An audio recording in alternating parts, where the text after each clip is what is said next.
Hi, everyone. For today's class, we'll talk about random variable and probability distribution. Actually, we've been mentioning this in previous lessons, though we did not discuss in detail, right? These two concepts. We just mentioned that this is an example, something like that. Remember, in that lesson on statistical computations part 2, actually statistical computations, but if you will look at the major topics there, you will think it's a statistical distribution, no? Because the major topics there are what? Frequency distribution, right? The next one is normal distribution and then standard normal distribution. But the reason for that is because there are some computations. But of course, the emphasis is more on the distribution, right? Statistical distribution with some computations. Okay, class, and there we mentioned that normal distribution, right? I mentioned there that normal distribution is an example of probability distribution. In particular, it's a continuous probability distribution. I even mentioned random variable there. If I'm not mistaken, this random variable is mentioned in the, it's mentioned there. The random variable. Now that I mentioned that we will discuss this in detail in the future lesson, and that future lesson is today. No? And I mentioned that there's like two classifications, just like probability distribution.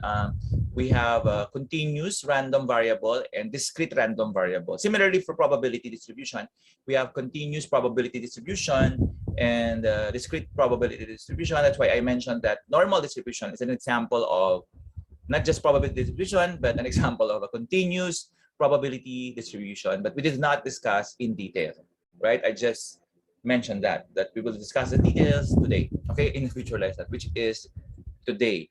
So now these two are very connected, class, right? Because even the classification is the same, right? Because for example, the continuous probability distribution, we base it from the continuous random variable.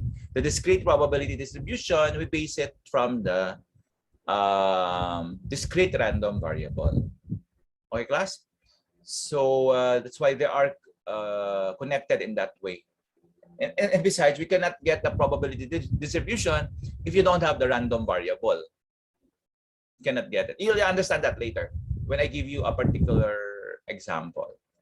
But we will not divide this lesson class into two, no? No. It's just probability distribution. That's the focus. It's just that random variable is important to discuss first to understand probability distribution. But we'll just spend little like part or time on this one, the random variable, more on this. But this one is important actually. That's why probably I spend time for this one also because it's very important. Because once you understand this, you'll be able to understand this.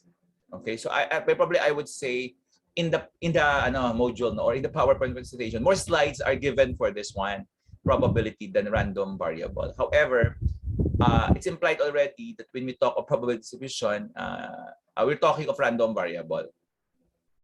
Okay, so for today's lesson, these are the objectives. No? Define a random variable, right? Because that's the first thing to do. Because it's important, as I mentioned, it's important in understanding this concept of probability distribution. In fact, we can see the connection here in the second objective, which is determine the probability distribution of a random variable. And we'll see that in the example later.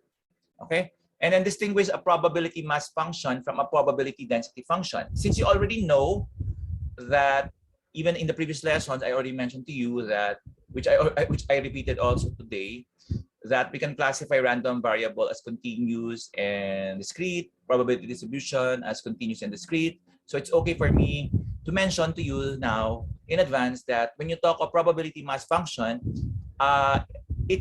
you're referring to that discrete.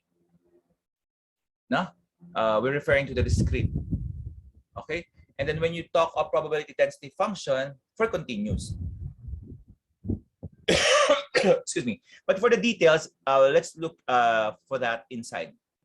Okay, so I think let's dive in and dig deeper to this concept of random variable. Okay.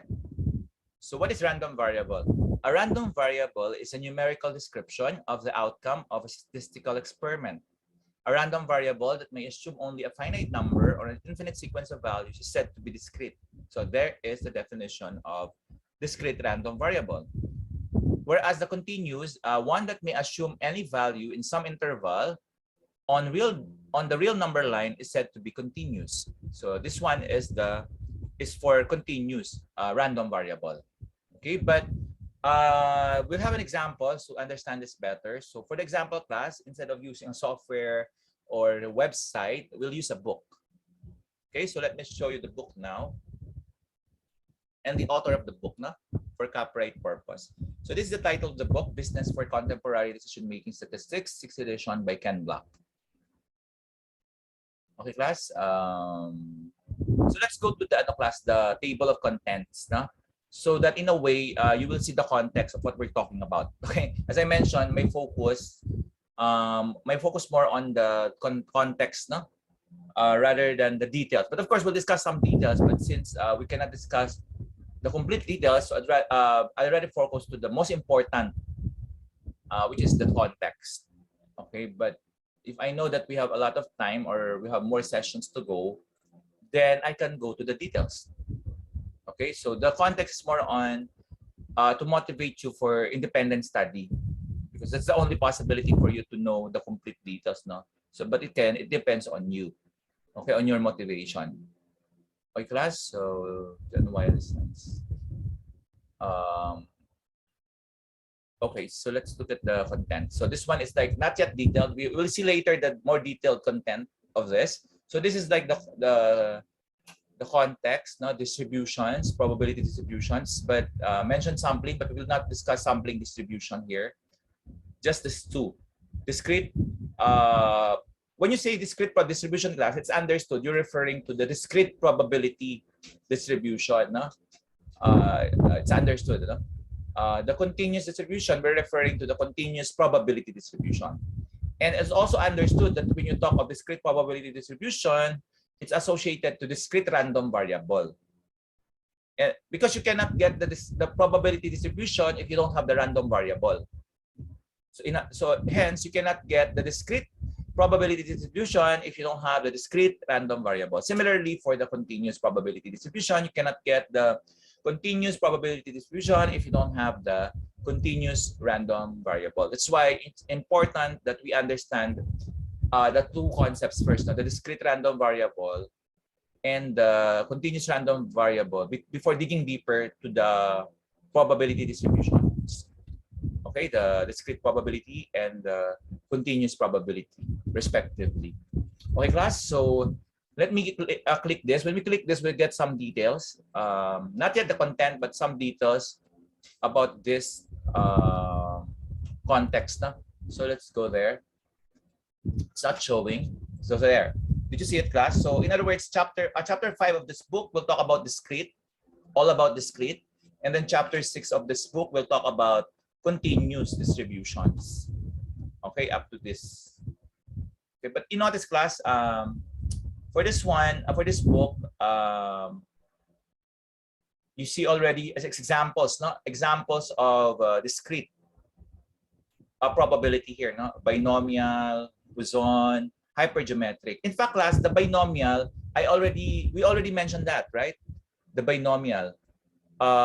When we talk about the last lesson, logistic regression, remember? When we talk of the binary logistic regression, that the distribution for our data there, specifically for the y values, remember the y values, the dependent, actually not values because nominal data, right? They follow how do I say it? They follow the binomial distribution. Whereas in linear regression, remember, in linear regression, the data there for our y values, there we can talk of values because we have quantitative data, specifically ratio interval level of measurement, right? The normal distribution, right? Approximate the normal distribution. Okay, the linear regression. Whereas for logistic, when we talk about logistic, binary logistic regression, we mentioned this. And I even mentioned that it's an example of a discrete probability distribution. And I also mentioned there that we'll discuss the context or some details in the future. And that future is today, right? Okay, and we have other examples here. The Poisson and the hypergeometric. Actually, class, in this book, only 3 are mentioned. But in our module or the PowerPoint, because the content of the module is the same as the content of the PowerPoint, I think I mentioned 5. However, in this book, these 3 are discussed in details, no? But in the module or the PowerPoint, only 1, no? Not in so much detail, some details, no? In fact, when we talk of binary logistic regression, few details are mentioned about binomial, and also mentioned the Bernoulli. Remember the Bernoulli? That Bernoulli is like a special type of binomial probability distribution. It's just that in Bernoulli, you're considering 1 trial, whereas in a binomial, you're considering more than 1 trial, like n trials. Some just few details, no? In our module class, still not many details, some details. Okay, in the module. In fact, aside from binomial, the Poisson also, no, some details, and there's like computation here, no, in that module. Okay. However, in this book, with more details, no, with more details, which impossible for us to discuss them, no, because usually if you talk of 1 probability distribution, you have to spend like more than 1 session for that, no, 1 session. Not 1 is not enough. But just imagine, in this session, all of these are mentioned. No? All of these are mentioned. All these 3, in fact, more than 3 in the module, no. Whereas for the continuous, in this book, 3 are discussed in detail: the uniform, the normal, and the exponential distribution. But in detail, no. But in this book, 6 examples are mentioned here, no. When you talk of continuous probability distribution, but only 3 are discussed in detail. Whereas in our module or the presentation, more than 6 are mentioned. More than 6 are mentioned, and yeah, the uniform mentioned, the normal, and the exponential, and the others that I will show to you later mentioned. But there are other distributions mentioned in your module, not mentioned in this book. But here, class, in this book, this will be discussed in detail. In fact, the normal distribution, we already discussed that in detail, no, but not yet complete detail, but still almost complete details now when we in the previous lesson about statistical computations part 2, remember? In fact, we even talked of the standard normal distribution. In that lesson, we spend more time on this, right? Because the standard normal distribution is a normal distribution. Remember that? Statistical computations part 2, wherein we discuss the frequency distribution. And then the next is normal distribution, standard normal distribution. So we spent more time, no? In fact, more slides on those 2 topics, no? Major topics. It's normal distribution and standard normal distribution. Now, in our module, some details will be mentioned about normal. But if we have time, we don't have time, we'll just skip it because what we studied last time, more complete compared to what will be mentioned here, no? In the PowerPoint or module, no? Anyway, you know it already because we studied it, no? This one. But for this book, these 3 will be discussed in detail, no? These 3, the uniform, the normal, the exponential. The others, I think, actually the other 3 also will be discussed here in this book, no? But other chapters, no? Whereas in our module, more than 6 are mentioned, more than 6 examples of continuous probability distribution, but only 1 will be discussed, which still not complete details. In fact, what I discussed, what we studied in the previous lesson, more complete, not really complete, but more details compared to what's presented in the module or the PowerPoint. Probably because there's an understanding that we discussed already more details in the previous lesson on the statistical computations part 2, right? Okay, so that's why. So this is the context class that I'm talking about now.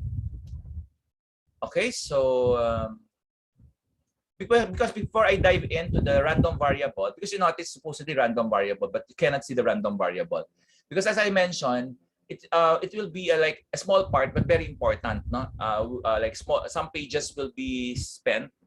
I think 2 pages only in this book um, will be spent no to discuss that, but very important because you cannot, as I mentioned, very important to understand these probability distributions in general or specifically. When I say specifically, to understand the examples, like to understand binomial distribution, you have to understand random variable. What is a discrete random variable? Because binomial probability distribution is an example of a discrete probability distribution which is obtained from the discrete random variable.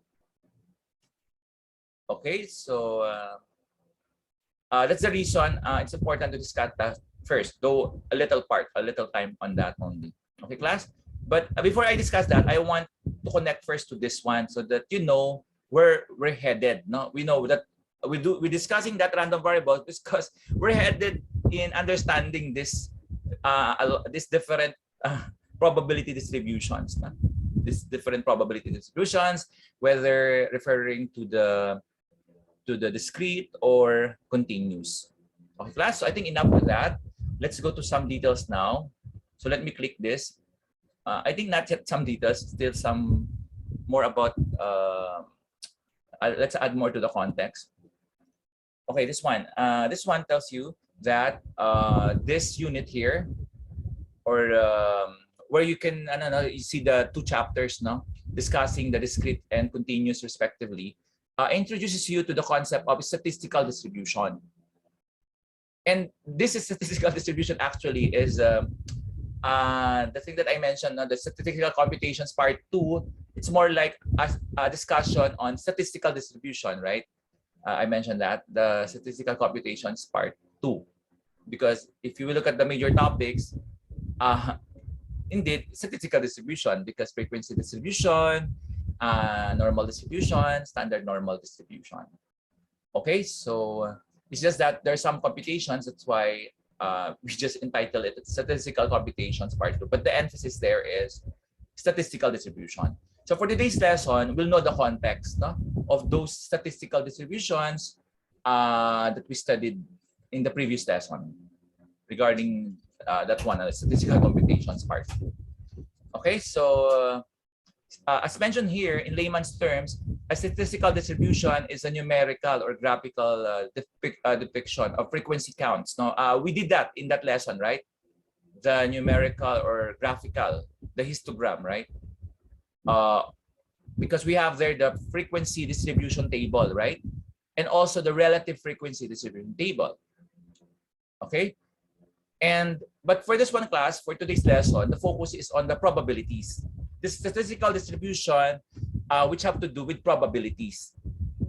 And these probabilities for various values of a variable that can occur based from your data. And the data that comes from your research, no? Or from the company, for example, if it's a work setting. Now, this variable, we're referring to the random variable, wherein we can classify it as as discrete or continuous. Okay, so now you can see the connection, no? Probability distribution and then random variable. It's just that mentioned probabilities, but actually we're referring to the probability distribution and then this variable, the random variable. Okay, class. So that's the statistical distribution that we will focus on today.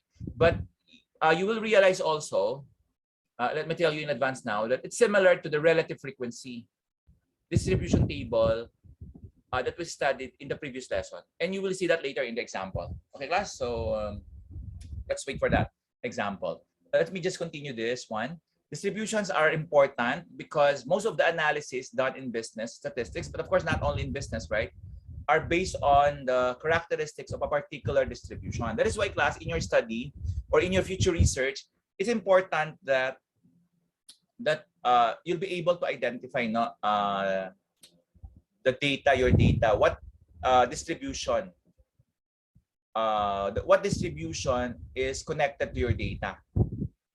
So remember, when we talk about normal distribution, for example, you have your data related to height, for example, and it's a big data. You're not talking of small data.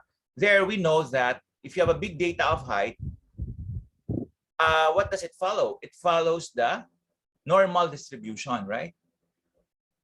And if you know that, it will help you in the analysis of your data class.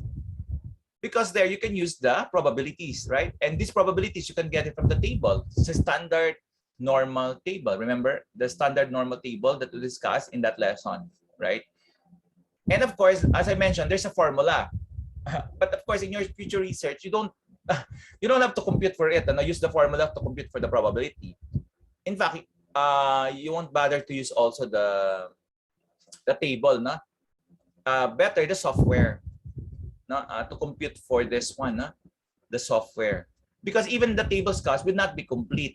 The formula, yeah, it will give you, but it will take time to compute for it, no? That's why you would rather use the, if you don't have the software, you would rather use the table. But you must know how to interpolate, because what's given in the table, we see that in the standard normal table are just some probabilities, but not the complete one also. But you have to interpolate if you want to get the exact, no, or the most estimated value of your probability. You have to interpolate. But there are times, depending on your study, you can get the exact from the table. It depends on the Z-score, remember? It's related to the Z-score. This table, you remember that? So anyway, so that's why I mentioned to you, we still better if you have more, though we discussed almost complete detail in the discussion of normal distribution, but I still feel that there's more to discuss about it, the normal, but the detail there is kind of more complete compared to the some details that we'll mention in the module later, no? Or in the PowerPoint. Okay, class? So this is again, please add this to the context that I'm talking about. Okay, the context in a way that you can apply this in your study, no? And so the distribution that you will use in your study will depend on the data that you've gathered.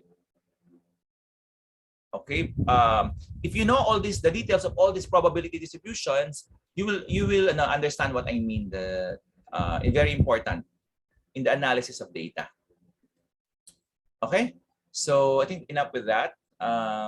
As mentioned here, 6 population distributions, but we will not discuss the 2 sampling in this book. 6 because we're referring to the one I showed you in the table of contents, right? For the discrete probability distribution, the 3 are mentioned there, right? The binomial, the Poisson, the hypergeometric. No, that's why that's 3. And then for the continuous, also 3, right? The normal, the uniform, and the exponential. That's why 6 will be discussed in this unit. We're in the continuous 1 chapter, actually. Yeah, 1 chapter, and then the discrete 1 chapter. But the other will be in the other chapters of this book. Okay. Whereas in our module class, as I mentioned, I guess, the discrete, more than 3 will be mentioned, no? But only 2 will be discussed with some details, no? Not complete details. For the continuous, more than 6 will be mentioned there, but only 1 will be discussed with some details, which we already discussed in the previous lesson, and that's the normal probability distribution. But in this week class, 3 will be, I think all will be discussed in detail, no? All those 6 will be discussed in detail. It's just that for this unit or that chapter, referring to understand the concept of continuous, only 3 will be discussed in detail, and the other 3 in other chapters. Okay, class. So this is like the context. Once you know the name, you can Google them. No, you can study them, no, by yourself independently. At least you know the context, no. Okay, class. So this population distribution. So as I mentioned, 6 populations are presented in chapter 5 and 6 because the chapter 5 discrete, the chapter 6 continuous. 3 and 3 here. These population distributions can be categorized as discrete, as I mentioned, distributions, or continuous distributions. Discrete distributions are introduced in chapter 5, as I mentioned already. No? I think I mentioned this. And also this. Continuous distributions are presented in chapter, and they include the, okay? I think enough with that. So let's go to some details. Okay, more about the context. So when you talk of discrete class, whether probability distribution, whether it's discrete or continuous, we can talk of the mean variance and standard deviation, whether it's discrete class or continuous. Remember, we discussed these three in the measures of, in statistical computations part 1, when we talk of measures of descriptive statistics. So we know that mean is what? Is a measure of central tendency. Variance and standard deviation, measures of dispersion. I think now you understand when I mentioned there that mean is the most frequently used. Indeed, it is, because we will use mean here, as well as the standard deviation. Okay, though we'll mention also variance. Anyway, these two are related because we know that variance is the square of standard deviation, right? Square. So if we're referring to sample standard deviation as, variance is S squared, right? If we're referring to the population standard deviation sigma, then variance is sigma squared. Okay, we discussed that in that lesson. Statistical computations part 1, right? Okay, if you look at this, there are problems, problems, as in problems to solve, but you will not be able to do that here. Involving these three discrete probability distributions, the binomial, the Poisson, the hypergeometry. If in normal distribution, we have a standard normal table, we also have tables here, no? That's why we have here like binomial, Poisson, no? Table. Actually, for hypergeometric as well. Now, and there are formulas as well, no? Formulas.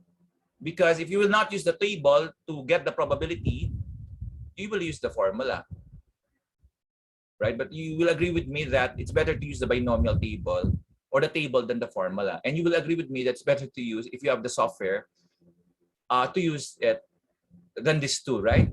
Okay. So if you have time, I can show you the example of this table. No? Otherwise, you can just Google, and you can see that the Google is very useful, right? The internet, because all you have to do to type that, and then you'll see examples already: binomial table, Poisson table, and even the formula. In fact, class, in our module or in our PowerPoint, this will be mentioned, no? But instead of formula, equation. The only problem is that it's not mentioned, no, the equation for the binomial and Poisson. But you're given an example. In fact, there's an answer. There's like an answer, no? A computation. A value will be given. The probability, the computed probability will be given.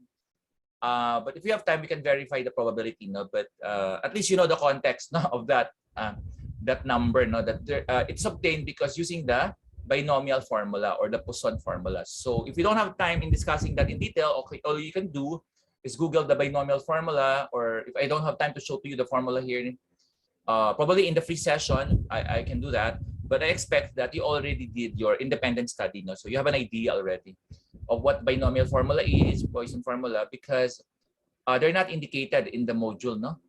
Even it's mentioned, it's not indicated, no? Or and besides, it's just easy to find this. No?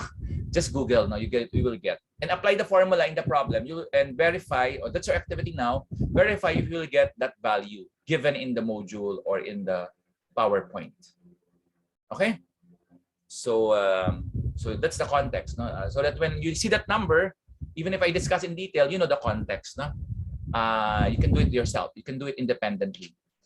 Okay, so because you know what to do. I've given you the instructions, or the just Google the binomial formula, and then or the Poisson formula. Or to learn better, you can find the binomial table and use the binomial table to get the answer also. Or even if you want to, if you have time, you can extend your independent study. Use a software, no? Use a software to get that value given in the module, no? Or in the PowerPoint presentation. Okay, class. So I think that's enough with the context. So again, class, we have a similar objectives also, no, for the continuous. No?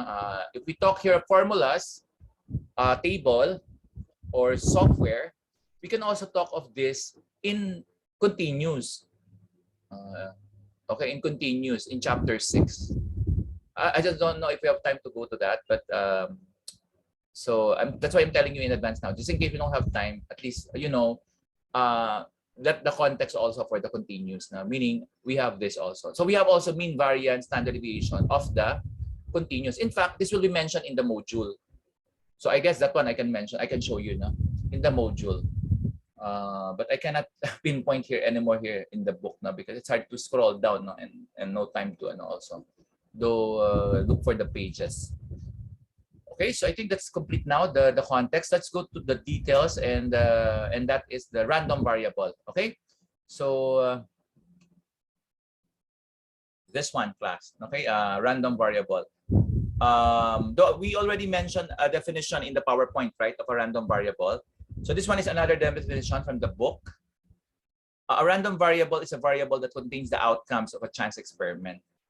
Okay, so when you say chance experiment, okay, let's have an example, because that's also mentioned, right, in the presentation or in the module. It's statistical experiment, as mentioned here. Let's go back there again. It's a new statistical experiment.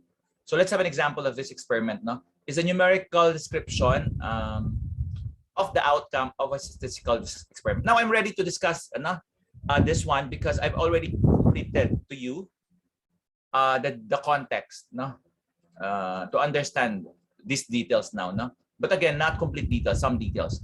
Okay, so so you know already that we're talking random variable, but it will lead us to probability distribution, and you'll understand it better in the example that I will give you actually in a little while. Okay, so it's a numerical description of the outcome of a statistical experiment. So in that table, that probably you saw it already, that refers to a statistical experiment, the outcomes. But how about the numerical description? How do we do that? Okay, so that's what we have to, and the discrete and continuous, how do we classify that? Okay, so let's go back. So this is the statistical experiment. So in a statistical experiments involving chance, or it's called also a random experiment or chance experiment, outcomes occur randomly. So it's like tossing a coin, class, not tossing a coin, right? You don't know whether in the first toss, head will come out or tail. That's the meaning of outcomes occur randomly. Okay, so as an example of such an experiment, aside from the tossing a coin, this one, a battery manufacturer randomly selects 3 batteries from a large batch of batteries to be tested for quality. Okay, so each selected battery is to be rated as good or defective. That's why I said somehow you have a nominal data because of this good or defective. The batteries are numbered from 1 to 3.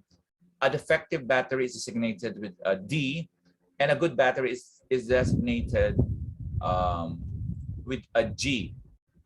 Okay, all possible outcomes are here, are shown in table 5.1. So the expression D1, G2, D3 denotes one particular outcome in which first and third batteries are defective, and the second battery is good. So defective, good, defective.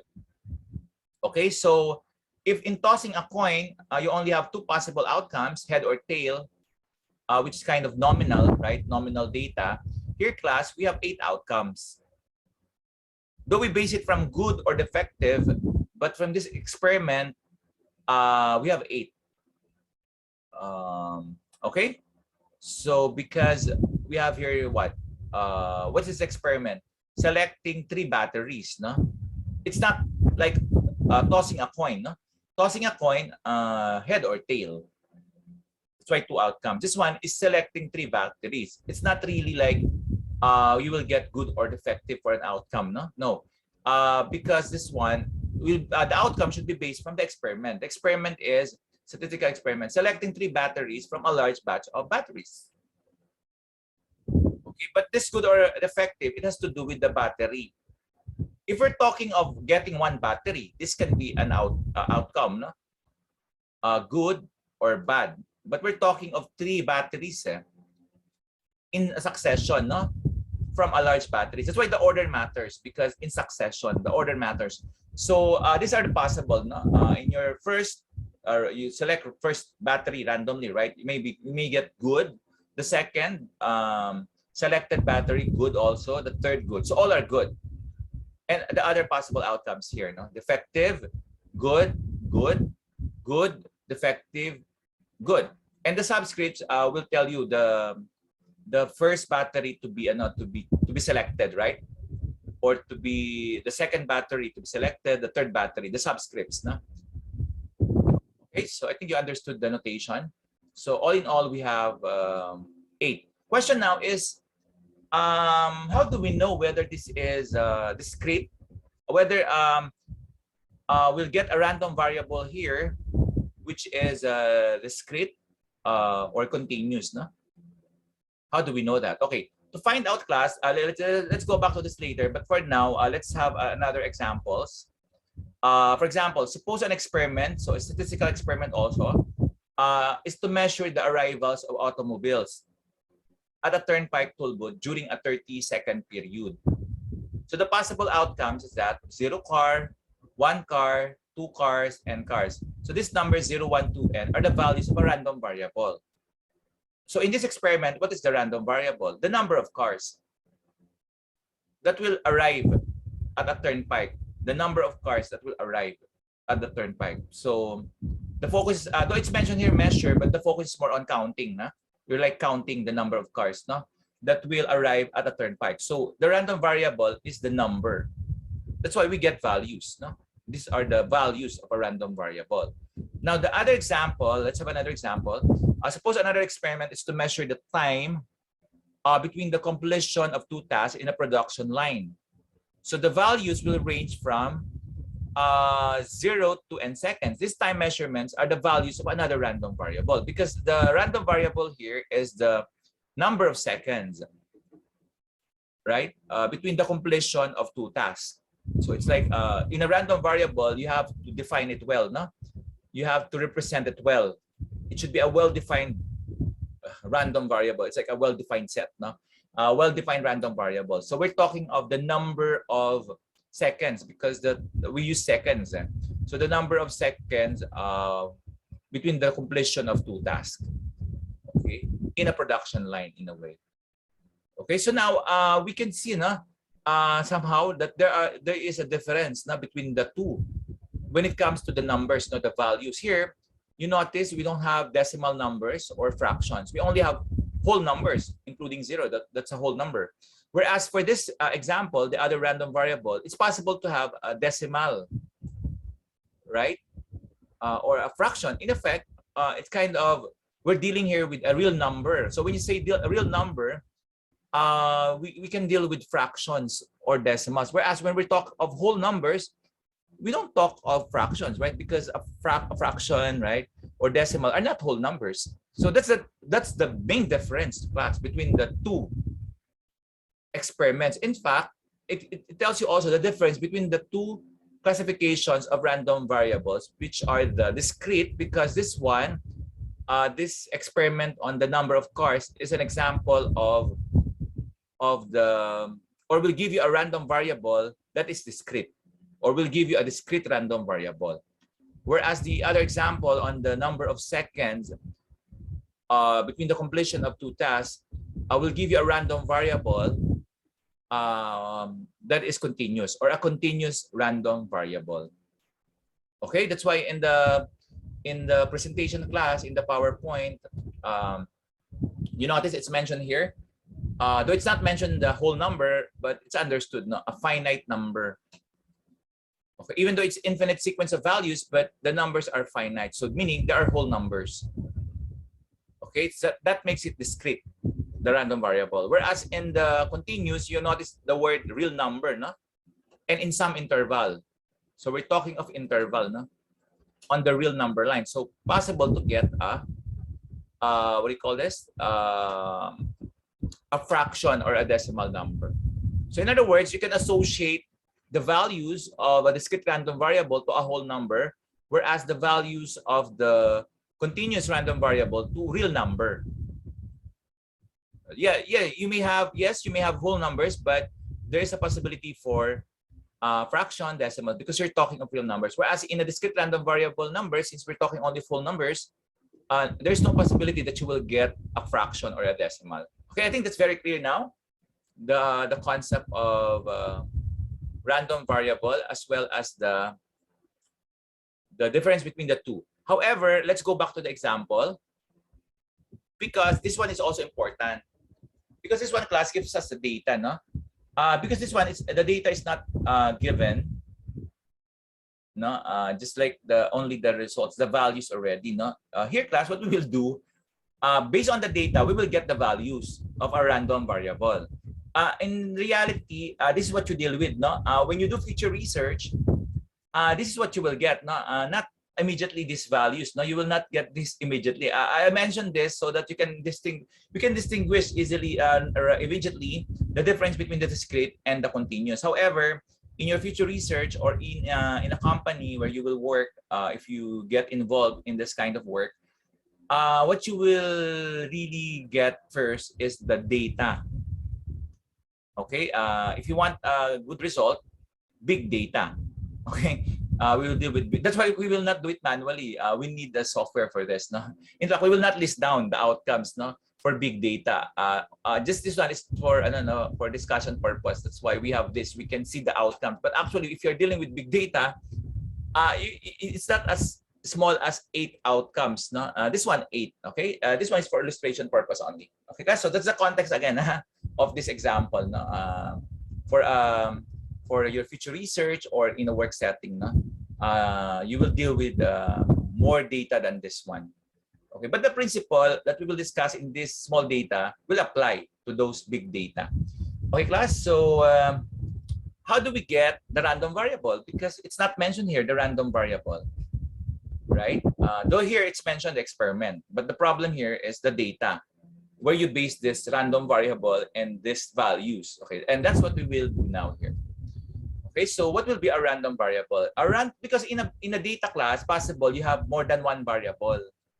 You can define more than one random variable just in one data. It depends on your study. So here, class, what we want is usually we denote capital letter for the random variable and the outcome small letter. That's why this one is the outcomes. No, for example, if we denote capital X, the random variable for the number of cars that will arrive, or the number of auto that will arrive at the turnpike, then that's capital X. The outcome, small x. Probably we can think of x1. Small x1, the 0. Small x2 is equal to 1. Small x sub 3 is equal to 2, and so on and so forth. Similarly, for the continuous, no? Wait. For the continuous class, it's different. I'm sorry. Because it's different story, no, for the continuous, because you cannot identify all the outcomes, right? Whereas in the class we can. However, we can also denote this by capital letter, the random variable, but we cannot write like we have just like the discrete. We can have x sub 1 equal to that. For the continuous, we cannot. It's impossible because there are infinitely many outcomes. Right? Because between two numbers, you have infinitely many numbers because you're talking of real numbers, right? Whereas in a discrete, between two whole numbers, no more. No more. That's why discrete. If you look at the word discrete in the dictionary, not mathematical, somehow you can apply it here in this context also. Though it's not mathematical or statistical term, when you look the definition of discrete in the dictionary, no, English dictionary. Okay, but somehow it makes sense also when you apply here. No? Between 0 to 1, you cannot talk of anything anymore, right? When it comes to outcomes, just 0 and 1. Whereas for the continuous, that's why you notice interval, the interval mentioned. Here, we don't talk of interval, no? As in values, right? That's very important, class, to understand. To know that, again, the difference between the two. Other than knowing that whole numbers for the discrete and then real numbers for the what do you call this, for the continuous, because later we'll mention something about these two again, wherein the one I mentioned is important to understand. The one I will mention in the following slide regarding these two. Okay, class. So let's proceed. So for this one, class, the random variable is we can say capital X, no? Also, so let X be the number of in an outcome. Let X be the number of defective battery. Okay, capital X. Okay, so the small x is the value. So for example, in this outcome, how many defective? 0. So now we have the values already, right? Now you can see the values. For this one, outcome, how many effective? 1. So we have 1 as another value. And then for this one, 1 also. So what are the possible values for a random variable? Okay, let me go back to the for this one, the PowerPoint, and then let me write here. So again, we denote it by capital X, right? Capital X, random variable, referring to the number of defective batteries in the outcome, right? In one outcome. So we can talk of right, X, small x. Remember the values. So capital or the outcome can be also the outcome. So it's just that it's a numerical description. That's the meaning here of a numerical description of the outcome. That's what we're arriving here in the small x, no? But it's associated to the outcome. It's just that it's a numerical value now. Compared to the outcome that we have in the table, it's more like nominal, qualitative. Na? So, but we have to associate numerical description, and that's what we're doing now. We have the statistical experiment already, so we're doing now is the numerical description of the outcome. We already have the outcomes, but how about the numerical description? And that's what we're doing now here. So we have 0, remember, we have 0, what else as possible values? 1, defective in an outcome, what else? 2, what else? 3, that's all. We can have 4, because we don't have 4 batteries. We did not select 4 batteries. No, if you select 4 batteries then we can have 4, but only 3. Okay, and then let's look at the how many outcomes wherein all are good or no defective. How many? Let's go back. Isn't it 1 only, class? Isn't it 1? Good, only 1. The 0. But how about the 1 defective? How many outcomes? Defective, good. That's 1. Good, defective, good. Another 1. Good, defective. Another 1. But this one already 2 defective. So for the value of 1, we have 3 outcomes. So we can put there 3 in that table. How about for the 2? Also 3. How about for the 3 defective? Only 1. Okay, so that's what we will write in that table. So we have 1, 3, 3, and then 1. And if you add it, it should be the total. No, it's mentioned in the table 8 outcomes. You remember this class, right? In the statistical computations part 2, the frequency distribution table. In a way, this is a frequency distribution table. Okay, so what are we doing here now, class? We're getting the probability distribution table. So you notice it's connected to the random variable is connected to the probability distribution. For the discrete class, we can put it in a table, but for the continuous, we cannot do that because, as I mentioned, for the values, there are infinitely many. That's why you notice in the normal, though we have a table, the standard normal table for the probabilities, but we usually use a graph. That's why we have there the bell-shaped curve, right? For the normal, right? For the continuous. The table there is more on, not like this table, not for the discrete. Okay, so anyway, but the question here is that where's the probability? We don't have the probability here. We only have the relative, the frequency. So what we do, class, we divide this by 8. Remember when you divide this by 8, what do you get? In that lesson of statistical computations, part, what is that? Part 2. There's what you call relative frequency distribution table.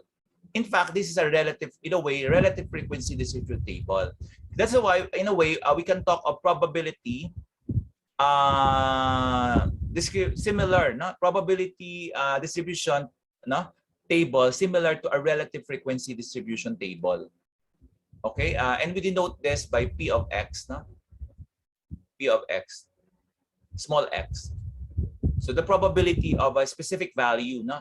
And later, we will associate this with the f of x. Remember, we talk of in the objective, we mentioned the probability mass function, and that's actually the f of x associated to this. Okay, but for the class, for the continuous, it's different because yes, we also have f of x for continuous, and we call it the probability density function. However, for the continuous class, the f of x is not the probability. Whereas in discrete, we can say that the p of x is actually the f of x, the probability, because here specific value. Whereas in continuous, it has to be interval class. Okay, so that's why that's the difference. Also, another difference, no, between the two. Okay, class. So now you can see the connection now of the random variable to the probability distribution. Indeed, we cannot talk of probability distribution if you don't know random variable. Okay, we're running out of time, but it's okay because as the context, I suppose you understand it already.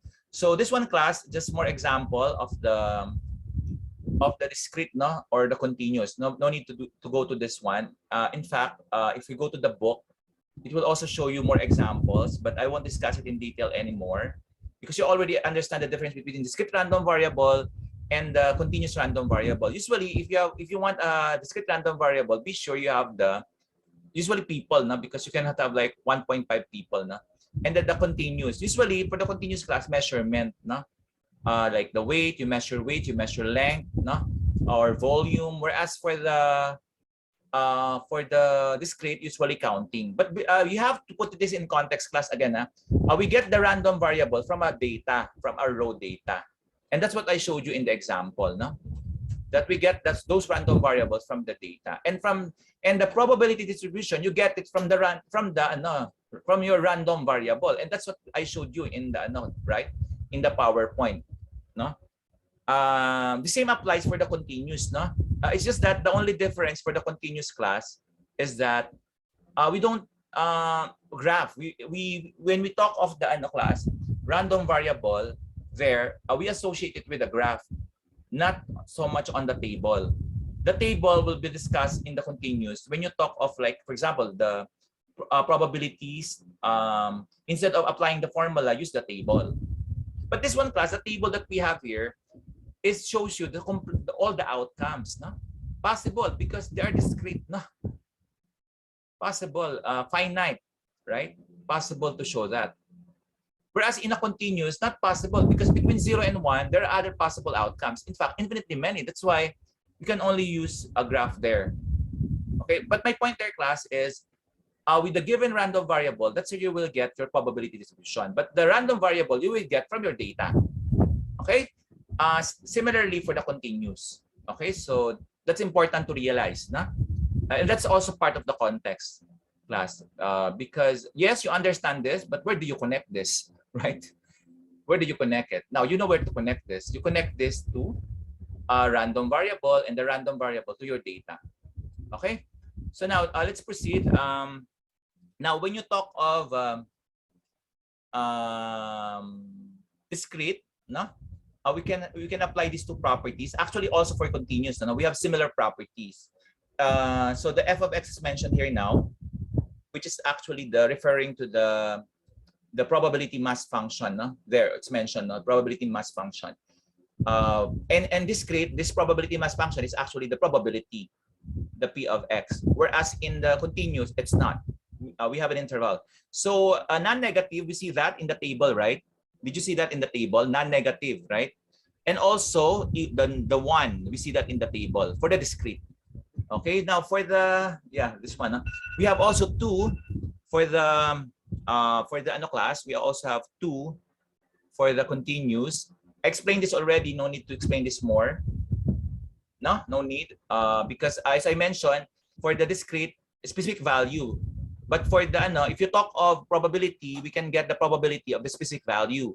For the continuous, if you talk of probability, we talk of the interval. Okay, interval. Because in the continuous, probability of a specific value is 0. That's why it should be interval. Okay, but for the discrete, specific value. And we see that specific value of the example of this in the table that I showed you a while ago. Now, indeed, specific values, no? Okay, but not true for the continuous. Okay, class. So this one, as I mentioned already, probability density function for the continuous. And I also mentioned already that we have similar properties, no? For the continuous. Remember, in the discrete, the negative is mentioned. Similarly, for the continuous, it applies. And also the one is mentioned. It's just that for the discrete, you add them. Whereas for the continuous, integral. So it's more advanced concept, no? Integral. Right? In the table, we added to get one. But for the class, for the continuous, you use the integral. Why? Because as I told you, remember the probability, we saw this in the normal, right? Because normal is an example, or standard normal also is an example of continuous, right?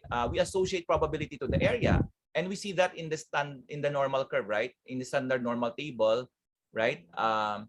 And as I mentioned, this area is actually the probability for the continuous. And there we have interval. Like instead of just specific value, x sub 1, we talk of interval. And to get that probability, not just adding, no, not just summation, but integral. Integral of f of x, which is the probability density function, times the dx, right? So I suppose you took up integral calculus, no, because this is data analysis. Okay, class, so that's the reason here. And I already mentioned in the context that when we talk of discrete or continuous, we will talk of the mean, and it's denoted by this, or expected value, right? Similarly for continuous, okay? And not only that, but also the, okay, this is the mean. So you notice, class, for the discrete, summation, not integral. But this one is, ano, class, ha? Okay, anyway. And for the continuous, integral, when you talk of the mean of the continuous random variable. Okay, integral, because you're considering here interval for the probability. Whereas for the discrete, you're considering specific probability of a specific value. That's why, as mentioned in the table, as shown in the table a while ago, you can add the probabilities. And you know that property, right? It should be equal to 1. Okay, the probabilities. But this one, we're talking of the mean. And also the variance. But this is squared, class, right? Because the variance is the square of the standard deviation. This is squared. But you notice it's also summation because discrete. And this is squared, and this one is for the continuous. Okay, so we can apply this also to their examples, no? Whether it's discrete or continuous. Remember, we can also talk of the mean, variance, standard deviation of binomial because it's discrete. In the other examples, we can also talk of the mean, standard deviation, variance of what? Of normal distribution because it's a continuous, no? And we can apply this formula to get those and arrive at specific formulas for the mean, median, mean, variance, and standard deviation. Okay, class? So you understood that because I mentioned to you the context, no? It's just that no detail. Okay, this is the example that I'm referring to with the problem. So this one is your activity homework. Find the binomial formula. So this is for the discrete. So you have the binomial and Poisson. But here, class, we have, I can show you now but I can't write anymore. We lack time. It has to do with the combination, class. The combination. Let me show you for a while. Combination of x taken x. Something like the p. There's that's why I don't want to mention it anymore because of the class, na. I still have to mention the meaning of p and q. Anyway, something to do with this, na. So there's something like x here, and then the q, 1 minus p, the q, and then n minus x here, something like that. And that's the probability that we're talking of when we talk of the what do you call this? That's why I don't want to write it. When talk of the probability here, no? And then you will get this. Okay, but again, verify this in the when you do the research. So these are like the details, and these are like the properties for the binomial. I'll leave this part to you. Okay, anyway, you know the context already, so you can understand it well. And the Poisson class also, I don't want to write the formula anymore. Verify if you will get this. Search for the Poisson formula and then substitute this. Okay, so there. But again, class, try also the table if you will get this. Okay, and also the software. As I mentioned, in the real setting, whether work or future research, you will not compute it. You will use a software. You don't even have to use the table. No?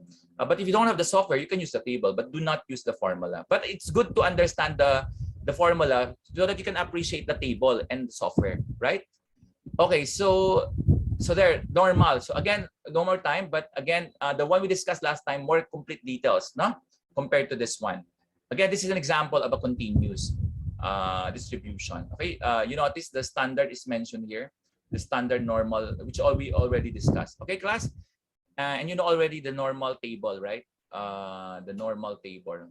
The standard normal distribution are then used to compute the appropriate probabilities. Now, meaning there's like a formula and a table. So mention here table also. Okay, class. So you can Google that because you already know the context. So when you Google that, you understand what you're doing because you know the context. Because it's possible for you to search for it, but just reading the details, but not knowing the context. And that's what I gave you for today's lesson, the context class. And this is what I'm mentioning to you now.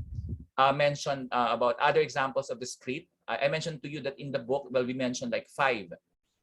And these are the other 2, geometric, the negative. Actually related to one of those 3, no?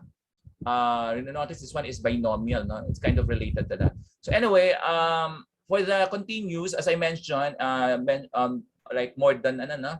Because of the beta. Okay, so again, no details. In fact, only the in this module, in this presentation, only the what? Only the normal. The other not discussed. But again, you know the context. So I believe you have motivation to search more on this one because you know the context. Okay, class. So that's enough with me. Yeah, these are from your also from your module. So that ends the lesson for this class. Thank you very much for attending. Bye for now.